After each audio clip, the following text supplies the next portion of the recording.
Easiest explanation is this: stress is equal to more pressure and less resources. இப்போ இந்த formula நீங்க பாருங்க, S வந்து எதை காட்டுது? S வந்து ஸ்ட்ரெஸ். ஸ்ட்ரெஸ்னா மன உளைச்சல். அது எதுனா ஒன்று வந்து ரிசோர்சஸ். ரிசோர்சஸ்னா என்ன சொல்றது? What do you feel by resources? Resource of the mind and resource of the body. Plus what is that? So P? P is a pressure, social pressure. இப்போ உங்களுக்கு பார்த்தீங்கன்னா ஒரு சின்ன விளக்கம் சொல்றேன் பாருங்க. ஒரு உழைப்பாளி ஒரு நிர்வாகத்தை வேலை செய்யறாரு. அங்க பார்த்தீங்கன்னா நிர்வாகம் ஒரு ப்ரெஷர் கொடுக்கும். புரியுதுங்களா? நிர்வாகம் அப்ப நம்ம நண்பர்கள் எல்லாருக்குமே தெரியும் நிர்வாகம் எப்படி ப்ரெஷர் கொடுப்பான்னு. நான் சொல்லக்கூடாது. நிர்வாகம் ப்ரெஷர் கொடுக்கும். அது இல்லாம அவங்க வீட்டுக்கு போனாங்கன்னா என்ன காலையில சொன்னதெல்லாம் நீங்க மறந்துட்டீங்களா?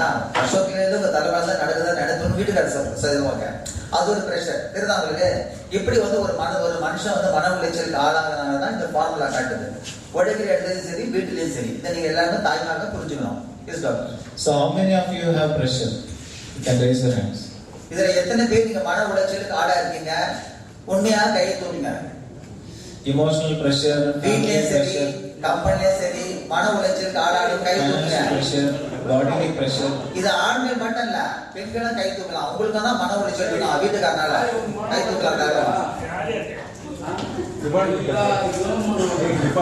So even if you see more than 50% of this group is having a pressure. Some of them raising hands, most of them not raising hands because somebody will see.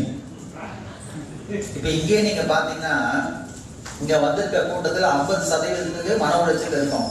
ஆனா சில பேர் அந்த கை தூக்குவாங்க, சில பேர் மற்றவங்க நினைச்சுப்பாங்க கை தூக்காம இருப்பாங்க. மனசுக்குள்ளேயே போட்டு எல்லாத்தையும் அடைச்சிக்கிறது ஒரு மன உளைச்சல் ஏற்படுத்தும். புரியுதுங்களா? So a new concept what I share is, I will share you one picture which tells most of the things about our stress before disease even starts. இப்போ நியூ கான்செப்ட் பத்தி, நியூ கான்செப்ட்னா ஒரு புதுமையான விதத்துல உங்களுக்கு ஸ்ட்ரெஸ் பத்தி இவர் விளக்க போறாரு.